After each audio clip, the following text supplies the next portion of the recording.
Good evening everyone. Okay, as you all know that we started with the new chapter from last two classes, that is human reproduction, or reproduction in lower and higher animals, okay, to be specific. So what we learned up to this point in this particular chapter, इस particular point तक हमने कौन कौन सी चीज़ें पढ़ी है इस chapter में। सबसे पहले हमने देखा कि लोअर एनिमल्स में कौन से वो दो तरीके हैं जिनसे असेक्सुअली लोअर एनिमल्स रिप्रोड्यूस करते हैं। कौन से हैं? Budding in hydra and gemmule formation in poriferans और स्पॉन्जेस। सो स्पॉन्जेस मतलब पॉरीफेरा फाइलम और हाइड्रा मतलब सिलेंटरेटा फाइलम। ये जो दो लोअर फाइलम्स है इनमें तुमको रेस्पेक्टिवली जेम्यूल फॉर्मेशन और बडिंग, इन दो तरीकों से कौन से टाइप का रिप्रोडक्शन होते हुए दिखता है? असेक्सुअल, मीन्स जिसमें गमेट्स का फॉर्मेशन और फ्यूजन इन्वॉल्व्ड नहीं है, जाइगोट फॉर्मेशन और development of zygote into embryo involved नहीं है, ऐसा वाला रिप्रोडक्शन। जब बात आती है हायर एनिमल्स की, तो हायर एनिमल्स में पर्टिकुलरली एज वी सेड हमको रिप्रोडक्शन किसके रेफरेंस में पढ़ना है? खुद के, मतलब ह्यूमंस के, right. We need to describe all the details about reproduction in humans which is always and always sexual. There is no known method of asexual reproduction in humans, as we said. Later we described certain important features or characteristics called secondary sexual characteristics or accessory characteristics, which can help us or which help us to differentiate between the two sexes amongst humans, that is male and female, by external appearance or by examination, right? There were say 8, 9, 10 characteristics which we enlisted. Then we moved on to the discussion of important set of events that occur in the process of human reproduction. It started with, or it starts with, process of formation of gametes in respective sexes, that is you call gametogenesis. Respectively, if you want to give names, you give them like spermatogenesis and oogenesis. Spermatogenesis is applicable to males and oogenesis is applicable to females. Respectively, both are nothing but formation of gamete as a process. So it is both together called as gametogenesis. Now if I ask you where these two gametogenesis processes occur, you should say in gonads, that is in primary sex organ of the respective sexes respectively. Then what comes as an answer? Testes and ovaries. Testes for males and ovaries for females are respectively their gonads. Gonads means their respective primary sex organs where gametogenesis or gamete formation occurs. How? We need to describe this, which we'll do in future. Next important set of, or say important event in the process of reproduction after gametogenesis is transfer of gamete, that is what you call in this case insemination, followed by fertilization, followed by a stage called blastocyst formation, that is blastulation, then implantation and placentation, that is placenta formation, then gastrulation, that is formation of 3 distinct germ layers as we are triploblastic, then formation of different organ and organ systems, that is what you call organogenesis, and finally parturition, that is process of giving birth to a fully mature embryo or fetus, correct? It is a last process, you can say, in the whole process of reproduction, parturition.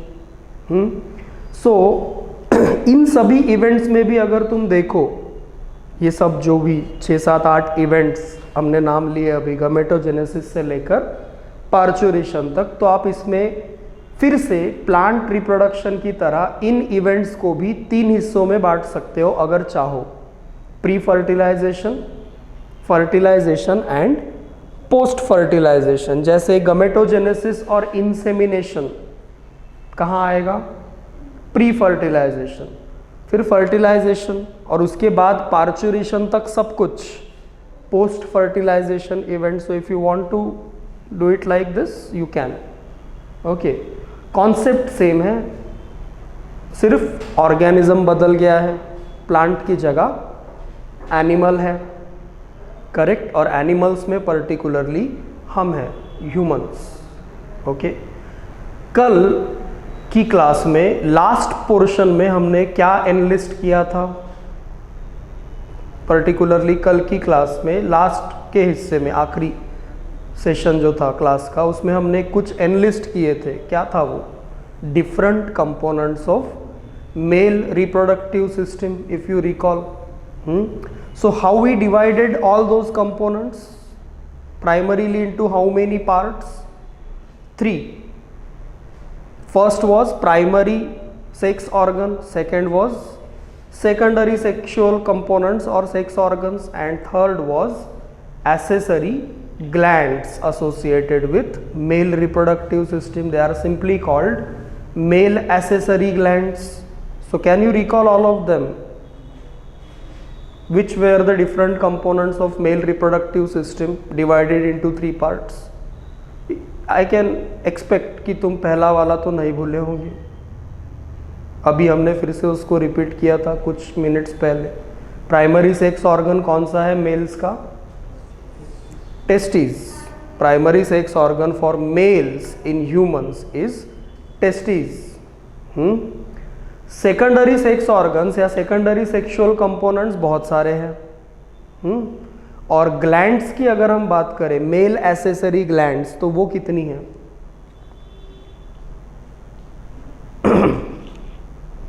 उसको नींद बढ़ी आती है।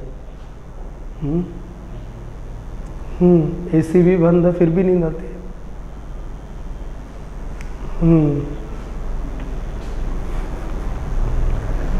क्या बोलते हैं इसको English में? अरे वो जो हाँ करता है इंसान, उसको क्या बोलता है? यार्निंग। हाँ, यार्निंग बड़ी करते हैं कुछ लोग। चलो कोई नहीं, जो रात को बहुत चैटिंग करते हैं ना, वो दिन में यार्निंग करते हैं। ऐसा है क्या? शर्म आ गया बेटा। चलो, कहाँ थे हम? ग्लैंड्स कौन सी है? ग्लैंड्स 3 थी ना, याद करो, क्योंकि ये नाम पता होना चाहिए ना तुमको। चैप्टर ख़त्म होते होते ये सब ऐसे उंगलियों पे होना चाहिए। कौन सी ग्लैंड्स है भाई जो मेल रिप्रोडक्टिव सिस्टम के साथ एज अ एसेसरी ग्लैंड्स काम करती है? पहली है सेमाइनल वेसिकल्स। दिमाग पे बिल्कुल रख लो इन बातों को।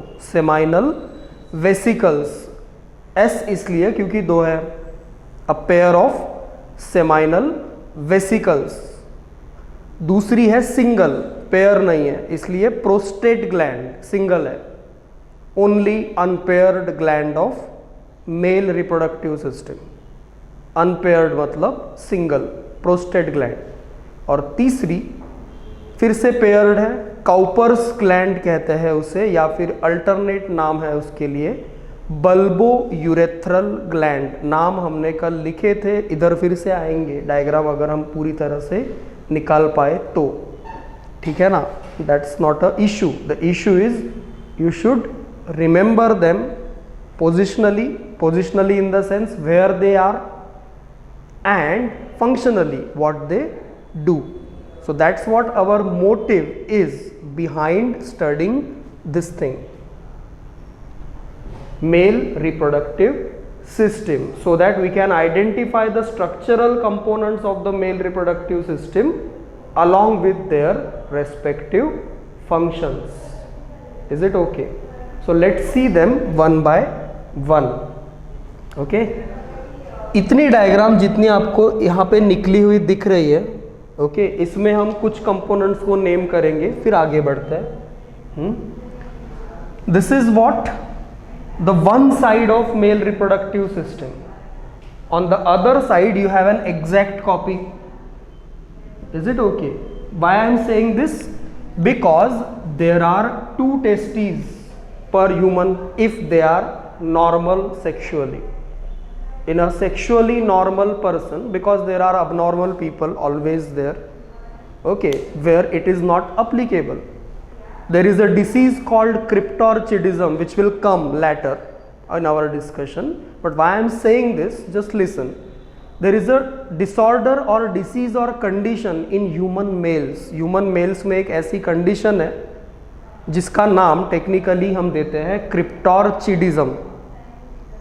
ओके, इस डिसीज ना, डिसीज नहीं, इस कंडीशन में होता क्या है कि उस पर्टिकुलर मेल में टेस्टीज जो है वो होती ही नहीं, ठीक है ना। टेस्टीज ह्यूमन मेल्स में बॉडी के बाहर होती है, एक तरीके से बॉडी के अंदर नहीं होती। They are present in a pouch like structure outside the body, okay, along with penis, means externally visible portion, बाहरी रूप से दिखने वाला मेल रिप्रोडक्टिव सिस्टम का हिस्सा कौन सा है?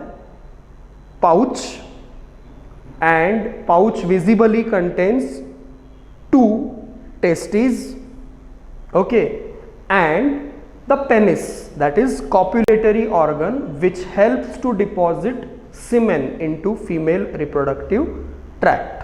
तो पेनिस, 2 टेस्टीज और पाउच लाइक स्ट्रक्चर जिसको हम कहते हैं स्क्रोटम, ये मेल रिप्रोडक्टिव सिस्टम का बाहरी रूप से दिखने वाला हिस्सा है। और जो नहीं दिखते ऐसे बहुत सारी चीजें हैं जो बॉडी के अंदर, मतलब पेल्विक रीजन में होती है, पेट के नीचे, जिसको हम एब्डोमेन कहते हैं, वो पेट वाला हिस्सा है। एब्डोमेन के नीचे जो नैरोइंग पोर्शन है that is called as pelvic region. Pelvis bone होता है ना, तो पेल्विक रीजन, तो उस पेल्विक रीजन में इंटरनली बहुत सारी चीजें हैं, है ना। तो क्रिप्टोर्चिडिज्म वाले पर्सन में तुमको टेस्टीज बॉडी के बाहर पाउच के अंदर नहीं मिलेंगी, जो कि एक नॉर्मल चीज़ है, होनी चाहिए, है ना। तो हम यहाँ पे जो डायग्राम पढ़ते हैं वो नॉर्मल पर्सन की है। तो नॉर्मल पर्सन में तुमको क्या दिखती है? बॉडी के बाहर मेल्स में 2 testes residing in a common but divided pouch like structure. So we will start with the same structure. See this, it is the black thing is called scrotum. हमने सिर्फ एक तरफ की टेस्टीज शो की है, is it okay? और ये right वाली है कि लेफ्ट वाली? हाँ, अगर हम इसको कंपेयर करें, ये राइट वाली है कि लेफ्ट वाली, तो ये है राइट वाली, ओके। लेफ्ट वाली ऐसे होगी, ओके, बट इतनी दूर नहीं, अटैच्ड। तो हम स्क्रॉटम को अगर निकाले सेपरेटली तो scrotum is something like this, right? It is a scrotum pouch, only pouch without testes. Here are the testes internally, okay, and all this thing, ये सब जो वायर वाली, वायर नहीं मतलब वेसल जैसी चीजें दिख रही है, ओके, ट्यूब लाइक स्ट्रक्चर्स, ये इधर है, ये इधर नहीं, फिर ये इधर। तो इसीलिए अब देखो, ये वाली कौन सी टेस्टीज हुई? राइट वाली, और ये लेफ्ट वाली। अब ये डिपेंड करता है कि तुम कैसे इसको कंसिडर करते हो, ठीक है। अगर हार्ट के हिसाब से कंसिडर करते हो तो फिर ये लेफ्ट और ये राइट। हार्ट के लिए ये क्वेश्चन पूछा जाता है, इसलिए हम इधर वाली हमेशा लेफ्ट कंसिडर करते हैं और इधर वाली राइट। अब इधर कोई क्वेश्चन नहीं आएगा कि राइट टेस्टीज कौन सी है और लेफ्ट कौन सी। तो आई एम जस्ट सेइंग कि भाई इधर वाली जो निकालोगे उसका सब वायरिंग वाला स्ट्रक्चर इधर से नहीं निकलेगा, इधर से निकलेगा, और इधर वाली जो होगी उसका इधर से नहीं इधर से निकलेगा। That's what the point is. मतलब ये सब इसमें ऐसा होगा और इसमें ऐसा, पोजिशनली स्पीकिंग। समझ में आई ना बात? तो फिर इन दोनों में से ये वाली कौन सी हुई? ये वाली। चाहे इसको तुम राइट समझो, क्या हुआ? ये वाली टेस्टिस कौन सी होगी? ये वाली ना।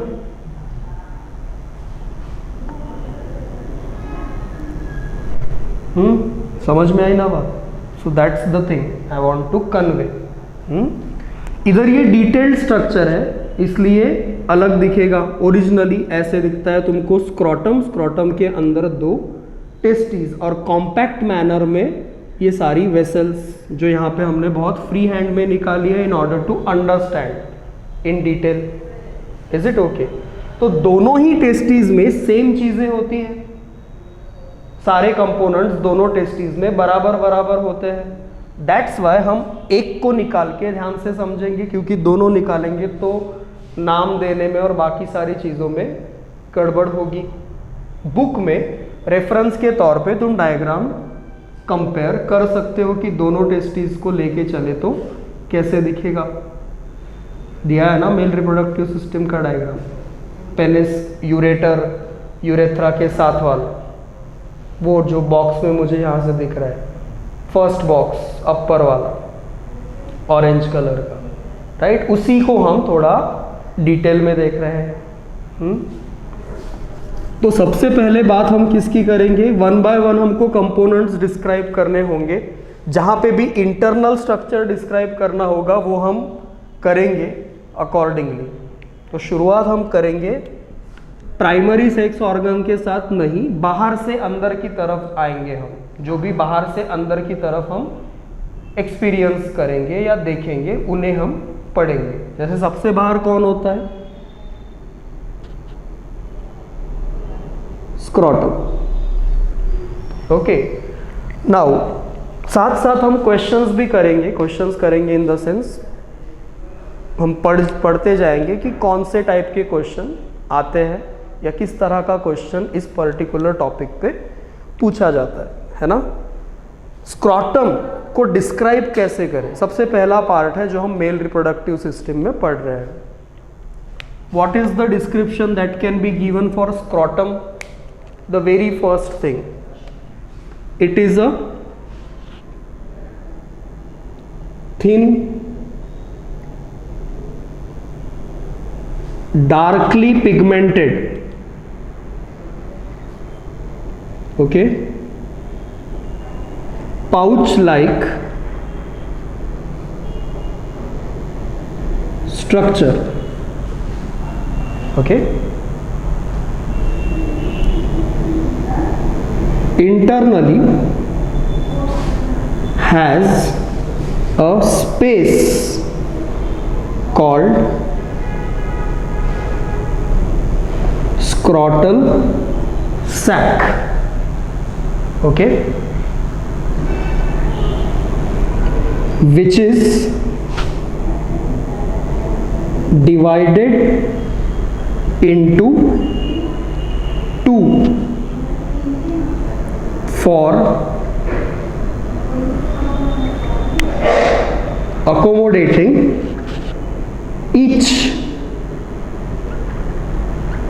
testes. Just read it and it's done.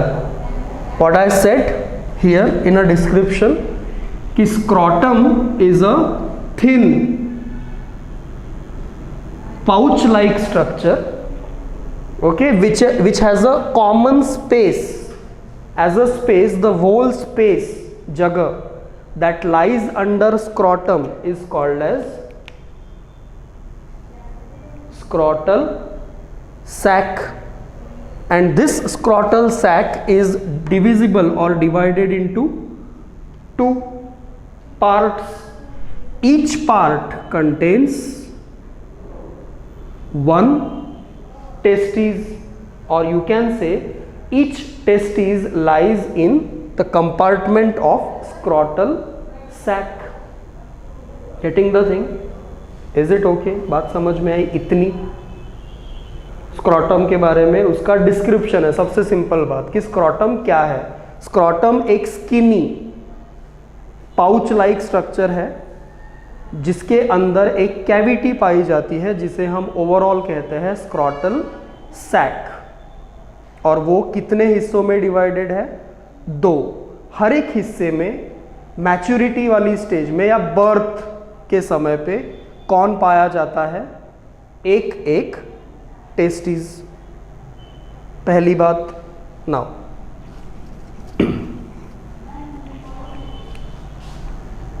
उसी को आगे बढ़ाते हैं।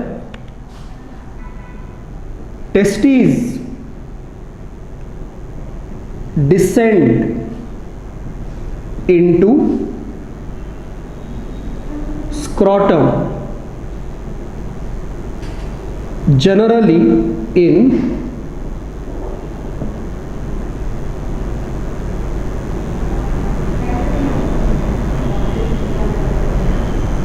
7th month of gestation।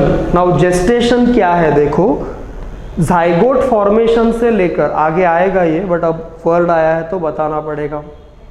Zygote formation से लेकर, जाइगोट कब बनता है? जब फर्टिलाइजेशन होता है। बच्चा कब बनता है? जब 270 दिन पूरे हो जाते हैं, है ना। जाइगोट से पूरा वेल डेवलप्ड बच्चा माँ के बॉडी के अंदर बनने के लिए ह्यूमंस में कितना समय लगता है? लगभग 270 दिन, मतलब लगभग 9 महीने, है ना। तो इन 9 महीनों को क्या कहते हैं? Gestation period. ठीक है, प्रेगनेंसी पीरियड को टेक्निकली करेक्ट लैंग्वेज में क्या कहते हैं? Gestation period. Gestation period is counted from the date of zygote formation up to the date of parturition. Zygote formation वाली डेट से लेकर बच्चा पैदा होने की डेट तक का जो पीरियड होता है वो कितना होता है? लगभग 9 महीने या 270 दिन। और इस पूरे ड्यूरेशन को क्या कहते हैं? Gestation period. ये 3 हिस्सों में बांटा जाता है जिन्हें ट्राइमेस्टर कहते हैं।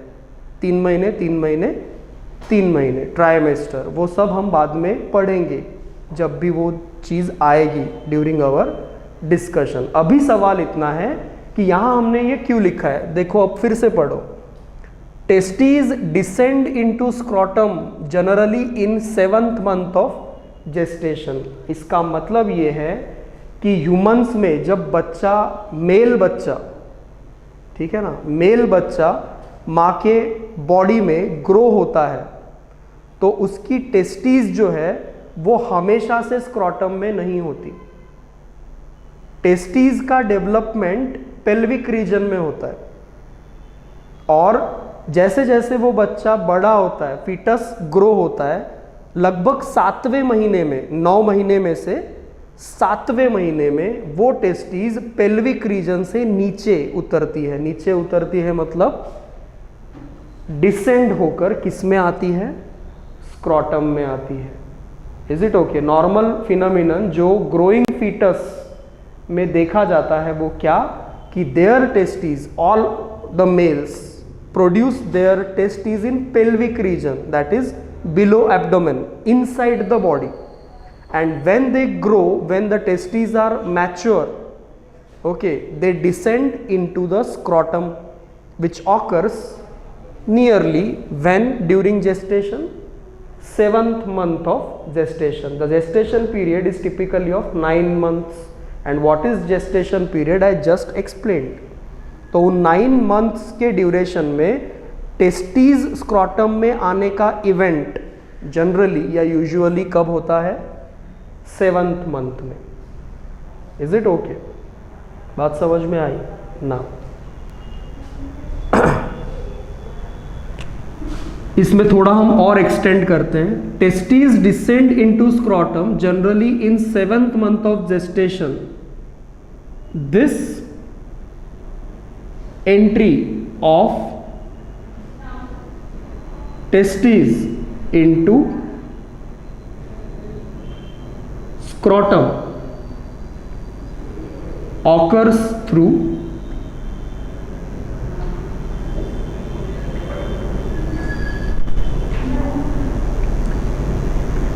a pore और जिसको हम कहें छेद, canal, the region through which testes developed in pelvic region enter or descend into scrotum. The region through which these testes enter into the scrotum, or you can say area which joins pelvic region and scrotum sacs, is what called as inguinal canal. What is the name for an area through which the developed testes descend into scrotum? It is called as inguinal canal. Okay, how many terms you got? First, scrotum. Second, when it descends, it means testes descends into scrotum. And third, what is the region or area through which pelvic region and scrotal sacs are connected? The area or region or pore is called as inguinal canal. Is it okay now? ये दिखता है क्या पूरा पूरा कि कितना? इतना हमेशा की तरह इतना?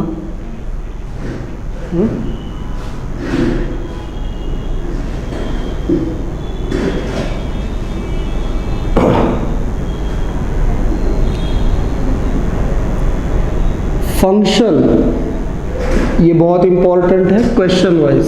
Function of scrotum is to protect the testis against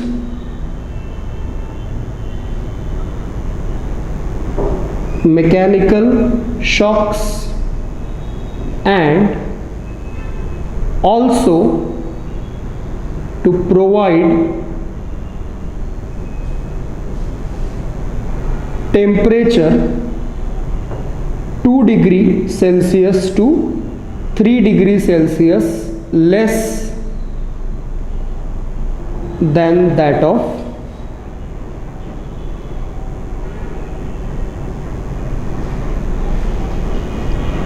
body temperature, which is essential for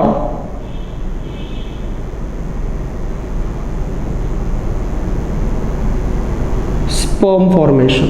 This is important. What is written?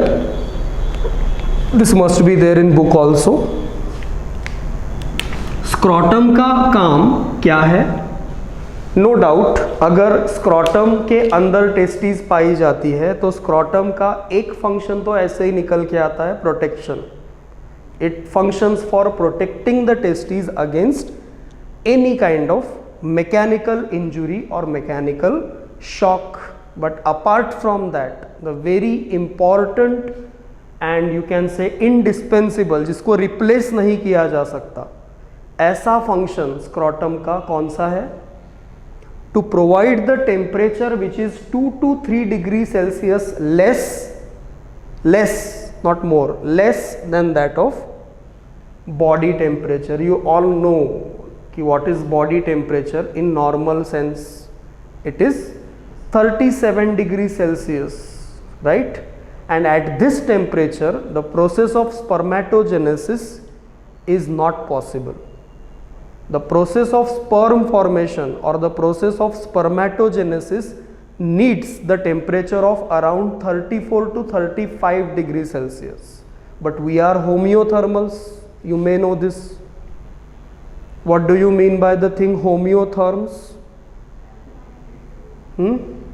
We don't show any fluctuation in our body temperature. Our body temperature remains constant in any season, that is at 37 degrees Celsius to be specific. whether it is a winter, whether it is a summer or it is a rainy season. Our body temperature do not change with the external temperature. That's why we call ourselves homeothermal animals, right? And this temperature that is existing in our body all the time is not suitable for which process? Sperm formation. It needs the temperature which is 2 to 3 degree Celsius less than that of body temperature. तो body के अंदर रह के ये काम तो होने से रहा, क्योंकि बॉडी के अंदर हर जगह कितना टेम्परेचर होगा? 37 डिग्री सेल्सियस. तुम थर्मोमीटर मुंह में लगाओ, इधर लगाओ, टेम्परेचर कितना आता है? अगर बुखार नहीं होगा तो 37. आजकल लगाना नहीं पड़ता. क्या आता है वो बंदूक जैसा? हाँ, इंफ्रारेड वाला थर्मल स्कैनर. नहीं क्या आजकल उसी पे जी रहे लोग. कहीं जाना हो तो तुम उस थर्मल स्कैनर नाम की बंदूक को क्रॉस करना ज़रूरी है. उधर तुम्हारा टेम्परेचर आ गया बराबर, तो यूट्यूब पे देखो, उससे भी बचने के तरीके मिल जाएंगे. How to evade thermal scanning. क्या खा के जाओ तो तुम्हारा बॉडी टेम्परेचर उधर 37 दिखाएगा. ऐसा भी कुछ होगा ही. हम इंडियन लोग हैं, सब चीज़ों के सब्सटीट्यूट्स. हाँ, जुगाड़ इज़ अ प्रॉपर टर्म. जुगाड़ ढूंढ लेते हैं. नहीं क्या, जो भी हो. मार्केट वगैरह में गया था मैं आज. मुझे तो किसी भी एंगल से लगा नहीं कि कोरोना वोरोना कुछ चल रहा. लोग आंग एक के ऊपर एक गिर के शॉपिंग कर रहे आंग पे, है ना. तो ऐसा कुछ नहीं है. मिथ है कोरोना हमारे लिए. वैसे पता है तुमको, जब लॉकडाउन होने से पहले 2-3 क्लासेस हुई थी जिधर कोरोना बहुत ऐसा ट्रेंडिंग में था, तो मैंने क्या बोला था तुमको? कि corona is just like any other disease. बहुत ज़्यादा डरने की ज़रूरत नहीं है ना. तो देख लो 4-5 महीने बाद क्या स्थिति है. जितने लोग कोरोना से मरे ना, उतने बाकी और उससे डबल तो बाकी किसी रीज़न से मर जाते लॉकडाउन नहीं होता तो. और जितने लोग कोरोना से मरे हैं उसमें फॉल्स रिपोर्टिंग इतनी है कि अगर फॉल्स रिपोर्टिंग वाले निकाल दे तो डेथ रेट 1% से भी कम हो जाएगा. फॉल्स रिपोर्टिंग समझते हो ना? इंसान एक्सीडेंट से मरा और उसका कोरोना टेस्ट किया तो वो पॉजिटिव आ गया, तो वो भी कोरोना से मरे हुए लोगों की लिस्ट में जाके बैठ गया.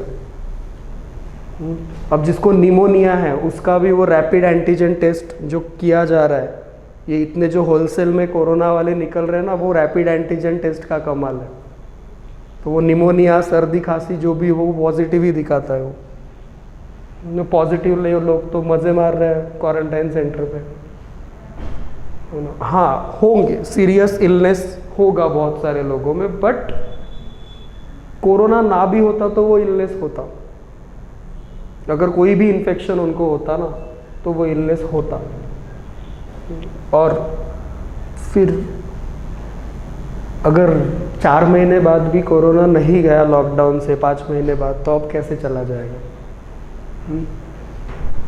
आज तो चंद्रपुर के मार्केट में देखना ही था. तुम अगर जाते तो तुमको, जैसे जाते ही होंगे तुम इधर उधर कहीं, तो तुमको दिखता ही है मार्केट में क्या हाल चल रहा है.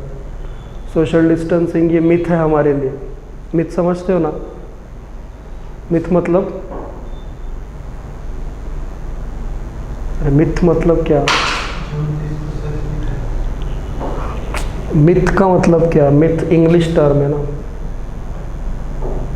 दंत कथा जो किसी ने देखी नहीं बट बोली जाती है, दैट इज मिथ. तो सोशल डिस्टेंसिंग भी वैसा ही है. देखा किसी ने नहीं, बोला जाता है बस.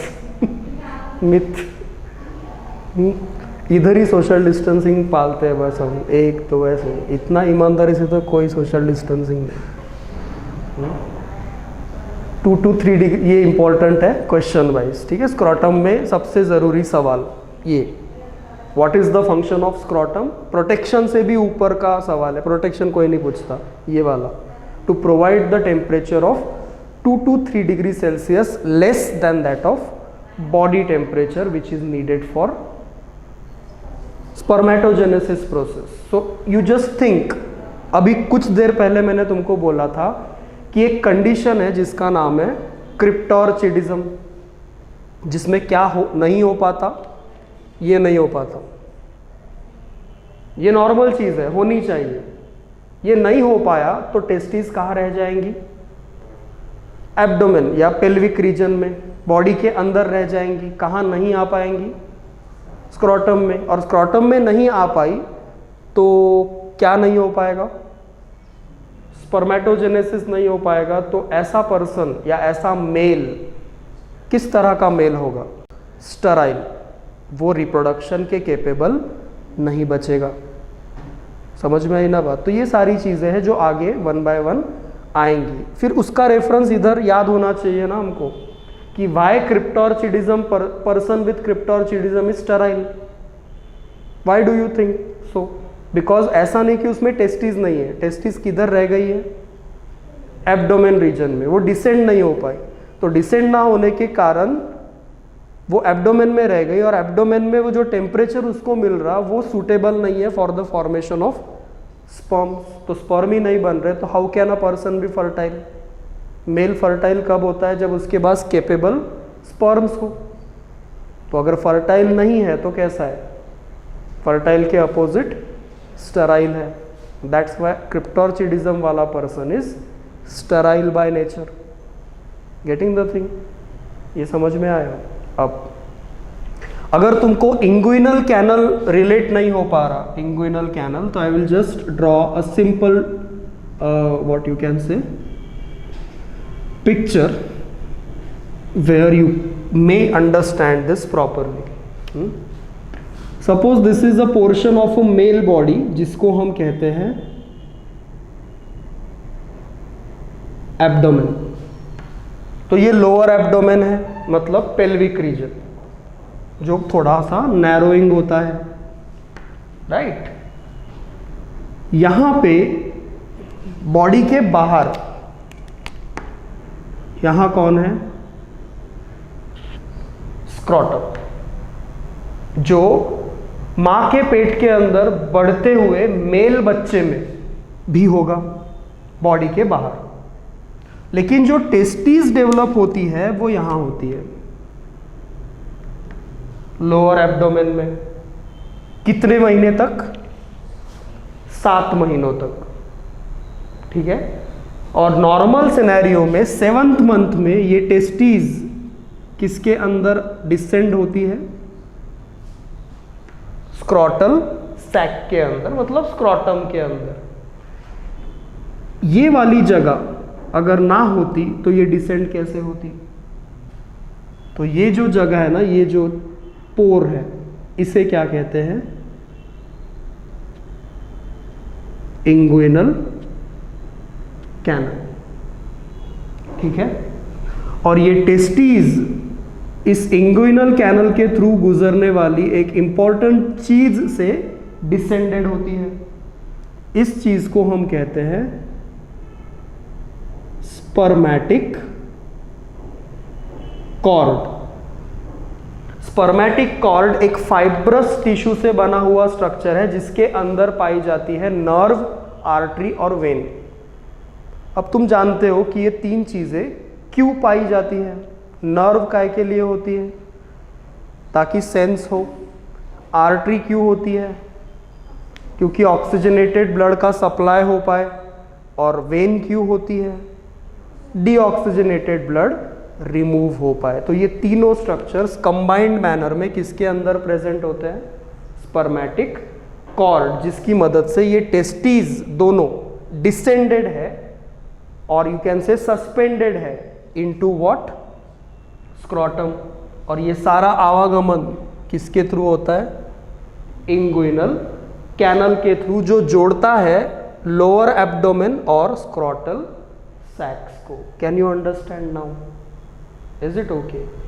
सो स्क्रोटम के लिए इतनी चीजें। और एक चीज हियर पोजिशनली ये कौन सी जगह है? Bottom of the testis. Testis का निचला हिस्सा। तो this thing is called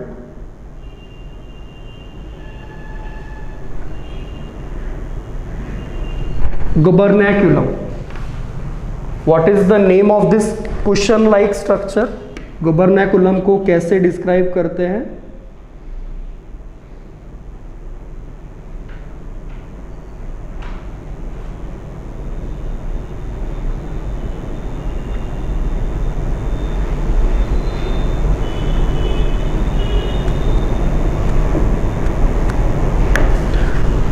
At the bottom of each testis there is a presence of a cushion like tissue or structure, you say, which is particularly called as gubernaculum.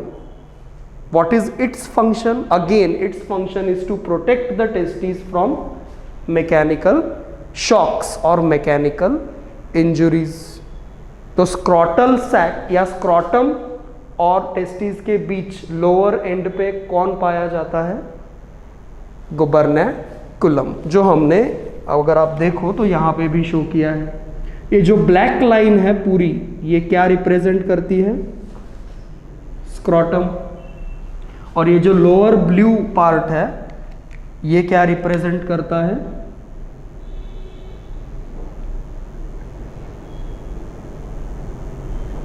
गुबरनैकुलम। Is it okay? बात समझ में आई? What is the function of gubernaculum? It is a cushion-like structure which mainly functions for protecting the testes. This is testes. ये red, blue, ये पूरा क्या है? testes. ठीक है, जिसको हमने अभी हाथ नहीं लगाया है, हम सिर्फ और सिर्फ स्क्रॉटम के बारे में चीज़ों को डिस्क्राइब कर रहे हैं। तो ये टेस्टीज को नीचे से प्रोटेक्ट करने के लिए स्पेशली कौन पाया जाता है? गुबरनैकुलम। और ओवरऑल प्रोटेक्शन के लिए scrotum. Along with overall protection, scrotum का एडिशनल फंक्शन है to provide the temperature which is 2 to 3 degree Celsius less than that of body temperature, which is must for sperm formation process. That's why I said indispensable, non-replaceable function है ये. Is it okay? और ये कुछ additional चीज़ें जैसे कि what is inguinal canal. Okay? Is it okay? No. इसको मिटा देना पड़ेगा अब, क्योंकि हमको थोड़े से क्या बोलते हो तुम, नाम देने को क्या बोलते हो? अंग्रेजी बोलता जा रहा हूँ मैं। लेबलिंग। लॉकडाउन ने दिमाग पे असर किया है लगता है। लेबलिंग करनी होगी हमको यहाँ पे बहुत सारी, जैसे यहाँ पे हमने कर रखी है दो चीज़ों की, स्क्रॉटम एंड गुबरनैकुलम। अब यहाँ पे देखो, जैसे कि मैंने कहा स्क्रॉटम के नीचे से यहाँ तक ये जो नेटवर्क लाइक रीजन दिख रहा है ब्लैक वाला, ये हिस्सा है टेस्टीज। ठीक है, और टेस्टीज में बहुत कुछ है जो हमको लेबल करना पड़ेगा, जैसे कि ये वाला आउटर मोस्ट प्रोटेक्टिव लेयर, उसके नीचे ये जो रेड लाइन है ये, और जो ब्लू लाइन है वो, ये 3 लेयर्स पाई जाती है ऑन द सरफेस ऑफ और as a coverings of testis. उनको कुल मिला के कहते हैं ट्यूनिका। याद आया क्या कुछ ट्यूनिका नाम से? कहीं पढ़ा क्या हमने ये ट्यूनिका नाम? हाँ, कहाँ पढ़ा? ब्लड वेसल्स, आर्टरीज की जो वॉल होती है उसमें tunica externa, tunica media and tunica interna. बराबर, इधर ट्यूनिका है लेकिन मीडिया इंटरना एक्सटर्ना नहीं। Outermost covering of the testes is called as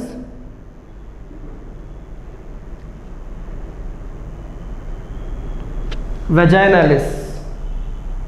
Okay, the middle one is called as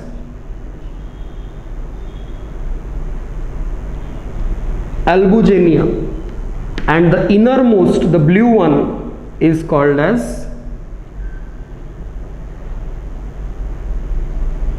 vesiculosa. Is it okay? Respectively, outer, middle, inner. Okay, vesiculosa is vascular, means blood vessels वगैरह, ठीक है. upper two are mainly fibrous by nature, but that doesn't matter. That is not the thing which is required or asked. What you should know is the order in which they are present along with their names. What is the outer to inner sequence? As you can see, इसके आगे common term लगानी है ना, उसको हम नहीं छोड़ सकते. ट्यूनिका, कॉमन टर्म का मतलब तीनों के आगे सेम चीज.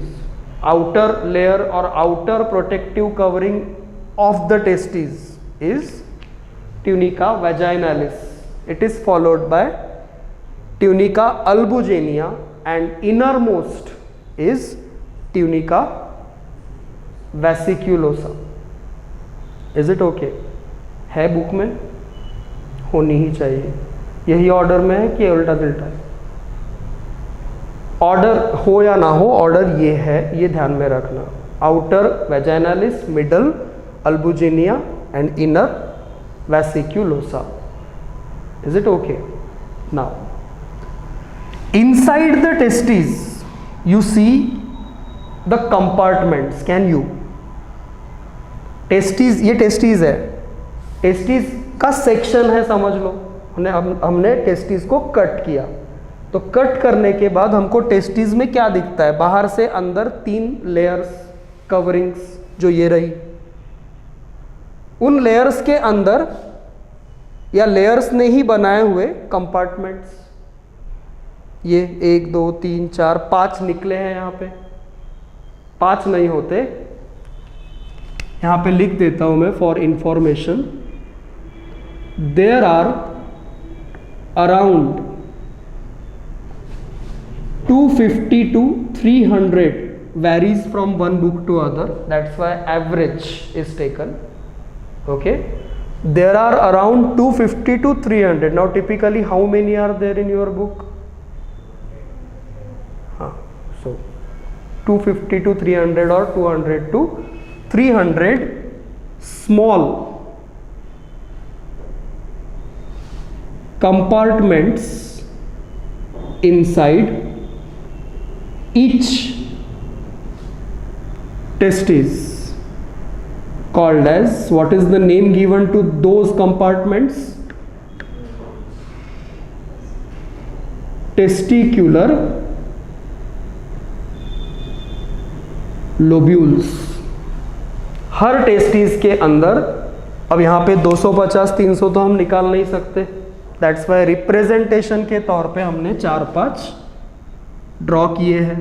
लेकिन संख्या तुमको पता होनी चाहिए as far as question is concern, कि ऑन एन एवरेज एक मैच्योर ह्यूमन मेल की टेस्टिस के अंदर लगभग कितने टेस्टिकुलर लोब्यूल्स पाए जाते हैं. तो answer should be around 250 to 300, और as your book says 200 to 300 compartments. Is it okay? Each of them is called testicular lobule. Correct? Is it okay? Now, so each of this compartment is now should be labeled as testicular lobule. If we go inside testicular lobule, what you can see as far as diagram is concerned, there are Maggi noodles like thing, means many coiled tube like things. Basically what I mean to say is, why I am said Maggi noodles, क्योंकि वो coiled होते हैं, spiral होते हैं, right? So something like that you see here.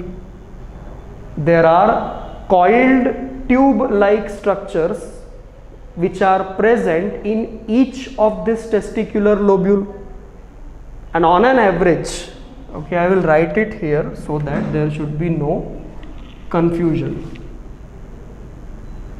There are around 1 to 3 coiled tube-like structures present in each testicular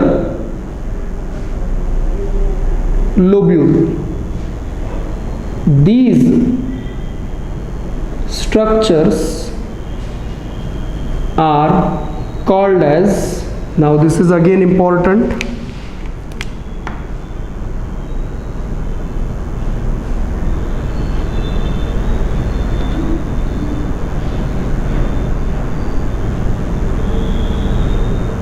seminiferous tubules. What is the name for these coiled tube-like structures that you can see in black portion inside each testicular lobule? They are all called seminiferous tubules. So we can name them again. What are these things? Is it visible? ये portion दिखता है? Seminiferous tubules. Clear? These seminiferous tubule, okay, अभी के लिए लिख दे रहा हूं मैं, इसको पूरे डिटेल में पढ़ेंगे हम. Okay, site of sperm formation, मतलब हम जब कहते हैं कि टेस्टीज आर मेल गोनैड्स, कहते हैं ना, why we call testes as a whole as male gonads? Because we know somewhere within the testes there is a formation of sperm. Where? Here. Within testes, where exactly you see the process of spermatogenesis? Seminiferous tubules. Seminiferous tubules contain the cells that will give rise to sperms by the process of spermatogenesis. What are those cells and how exactly spermatogenesis occurs? We are going to describe this, but not now. We are just focusing on structural details to just have a proper understanding of what are the names of different components or structures and where they are located. Here our motive is to understand this, not how exactly sperms are formed and what are the cells that lies inside seminiferous tubule. This is not the focus for our discussion, at least for now.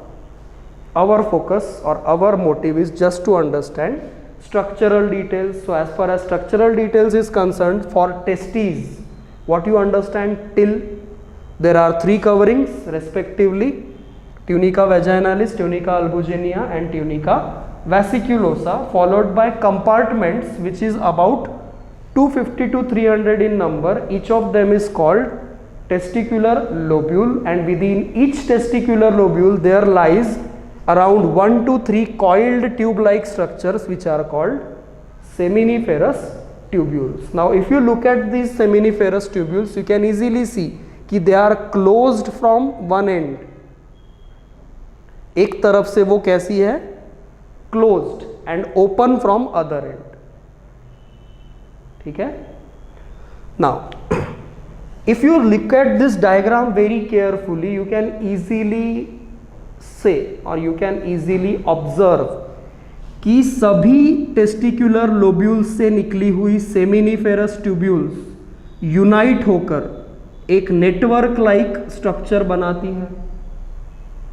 देखो, what is the description? All seminiferous tubules arising from each testicular lobule unite to form one network of tubules or network like structure. So this network like structure is called as rate testes. What is rate testes? If you want to give description of rate testes are or is a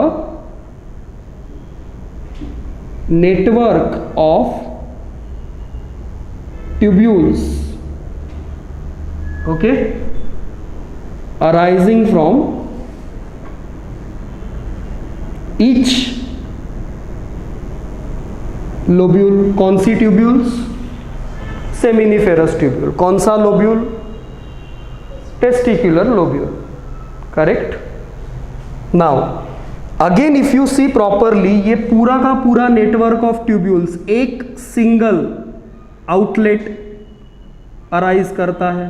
ये जो dark black में निकाल रहा हूं मैं, this is a single outlet that arise from this network of tubules. This single outlet that is represented here by black, dark black, is called as, yes, vasa efferentia. ये वाला जो structure है single arise होने वाला, किससे arise होने वाला? Rate testis नाम के नेटवर्क ऑफ ट्यूब्यूल से अराइज होने वाला सिंगल ट्यूबुलर स्ट्रक्चर क्या है? वैसा इफरेंशिया. और ये vasa efferentia then later leads to a highly coiled structure. See this is represented in red. This is a highly coiled structure which is represented in red and runs all along the length of testis. Right. Testis यहां पे खत्म हो गई. Rate testis के पहले तक कौन था? टेस्टिस था. रेट टेस्टिस टेस्टिस नहीं है. टेस्टिस के बाद रेट टेस्टिस, ये इंडिविजुअल स्ट्रक्चर्स है, ये टेस्टिस का हिस्सा नहीं है. Getting the thing?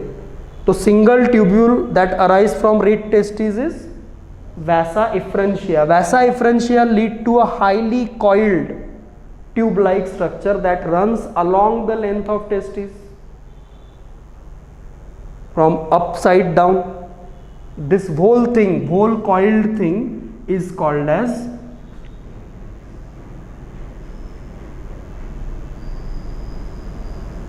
अब उसके तीन हिस्से माने जाते हैं, इसलिए हम तीनों को अलग अलग लिखेंगे.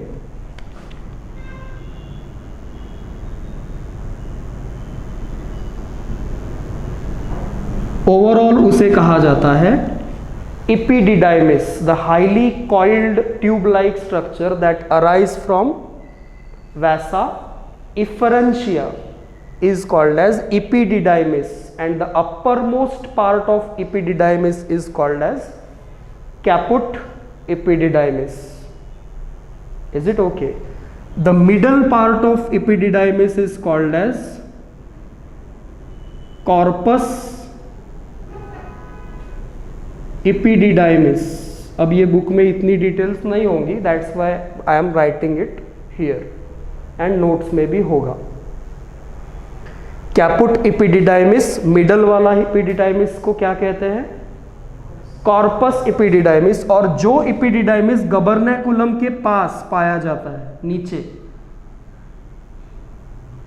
This part of epididymis is called as cauda epididymis. So the three regions, the three portions of the same coiled structure, that is epididymis, are upper caput epididymis, middle corpus epididymis, and the lowermost cauda epididymis.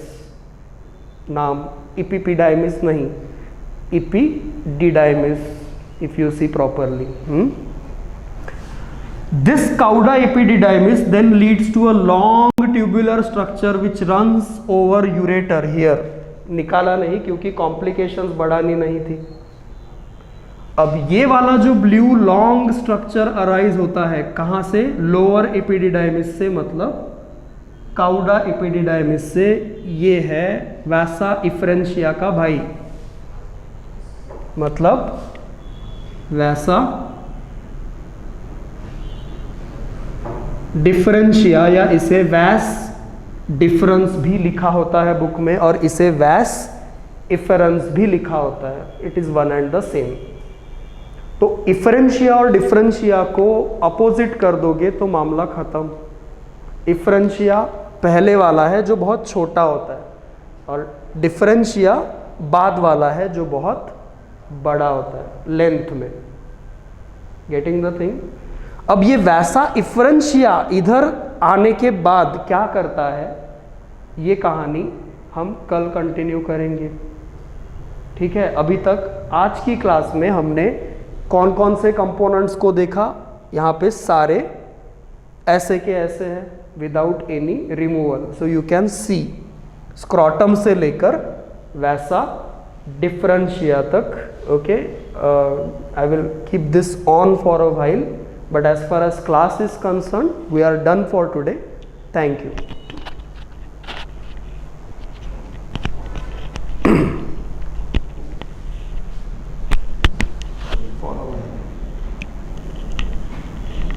Okay, file is over.